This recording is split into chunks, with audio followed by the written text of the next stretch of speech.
Prezados colegas, é um prazer estarmos aqui apresentando no 32º Encontro Nacional da ANPAP nossa comunicação Townhall Installation, reflexões sobre as instalações sonoras espaciais de Bernhard Leitner. Somos autores desta comunicação. Eu sou Fernando Guilherme Vasco Ramos, sou coordenador do programa de pós-graduação em Arquitetura e Urbanismo da Universidade São Judas Tadeu e participo como coautor deste trabalho que estamos apresentando neste seminário. E eu, Kleber Gazana, doutorando no mesmo PPG. Este trabalho trata da obra do artista austríaco Bernhard Leitner e busca entender como ela representa uma forma de instalação sonora espacial que combina as características das instalações sonoras, da física do som e da arquitetura aural. Argumenta-se que a criação de seus espaços sonoros imersivos representa a união da arte, entendida como aspecto sensível, com a física, entendida como aspecto matérico, e com a arquitetura, entendida como aspecto espacial, promovendo experiências sensoriais únicas. Em nossa comunicação escrita, são discutidos brevemente os conceitos que fundamentam nossas reflexões como a instalação artística, a arte sonora, a instalação sonora, a arquitetura oral e a física do som. Temas estes que não abordaremos diretamente aqui por causa do tempo que é limitado, mas que evidentemente se encontram na prática artística de Leitner, como veremos em breve. Para nós, a importância e dimensão internacional da obra de Leitner por si só já justificaria esta comunicação, mas ela se consolida ainda mais quando se percebe a lacuna da abordagem crítica nacional sobre este renomado artista. E também por ele ser um dos pioneiros deste tipo de arte que veio a ser chamada 20 anos depois de arte sonora. De início, vamos apresentar rapidamente quem é Bernhard Leitner. Ele é arquiteto, professor, teórico, escritor e artista. Formou-se em arquitetura e trabalhou como arquiteto na França e nos Estados Unidos, e atuou como professor também nos Estados Unidos e na Áustria. É autor do livro Sound Space, de 1978, sua primeira obra completa sobre este tema.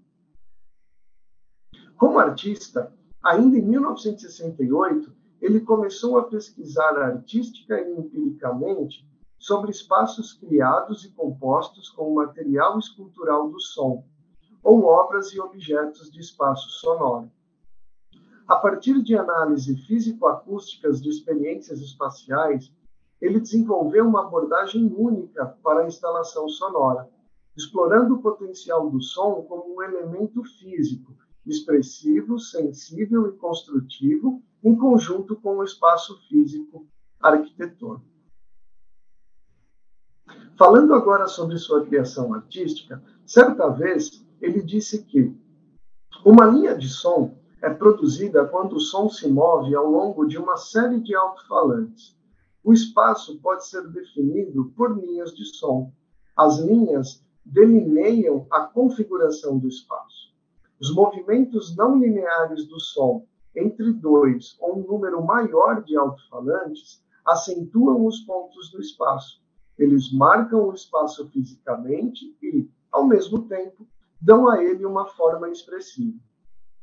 Este trecho faz parte do Sound Space Manifesto, escrito em 1977 e publicado em 78, e nos diz por que o artista sonoro é chamado de arquiteto do som e suas obras de arquitetura de espaço sonoro. Para criar suas obras, ele usa esboços ou desenhos de projeto para investigar o invisível, os fenômenos acústicos e espaços formados pelo som, representando sua imaterialidade, tornando-o visível. Usa o desenho também como conceituação construtiva de seus espaços planejados.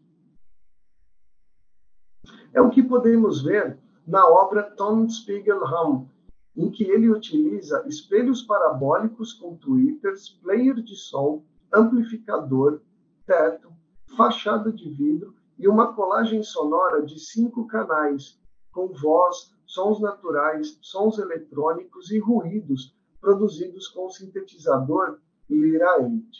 Aqui, ele explora as relações estéticas entre o som, acústica e arquitetura, onde, ao refletir os sons pelo espaço, se cria a impressão de que eles estão vindo também do teto, das paredes e do chão.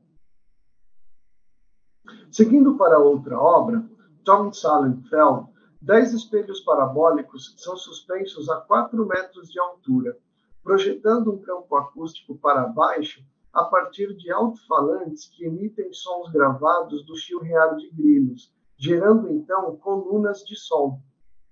Quem caminha pelo espaço pode sentir essas colunas a partir da audição, mas também do corpo todo. E aqui, o som é utilizado como elemento material e físico, transformando o espaço em um ambiente imersivo e sensorial.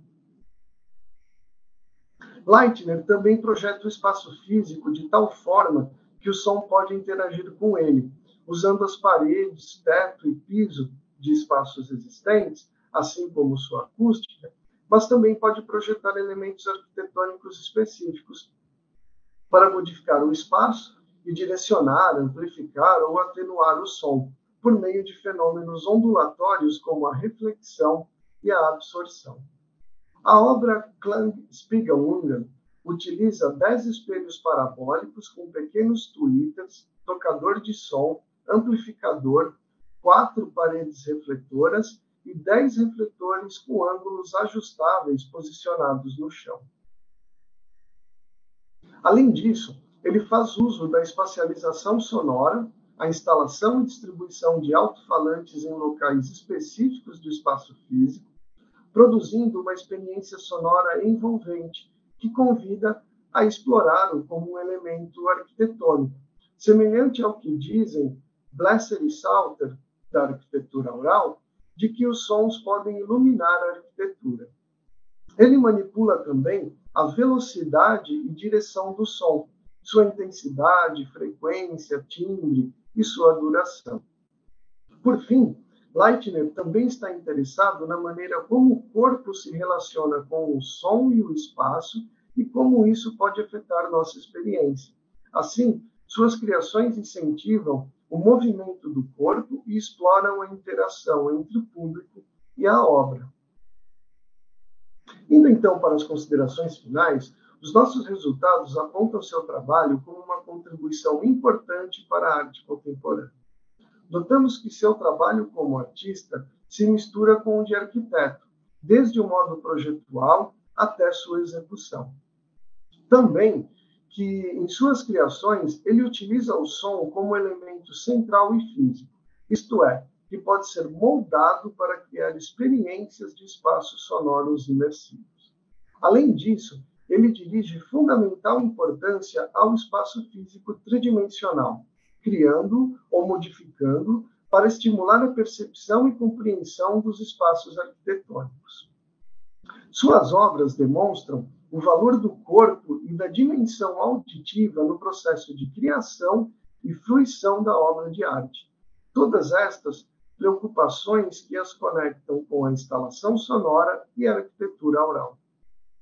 E finalizando, essas reflexões, contribuíram para compreender melhor as experiências propostas com suas obras, nomeadas de modo abrangente como arte sonora, uma prática interdisciplinar que envolve a exploração das relações entre a instalação, o som e o espaço, e que permite experiências sensoriais que impactam a percepção do público sobre a arte.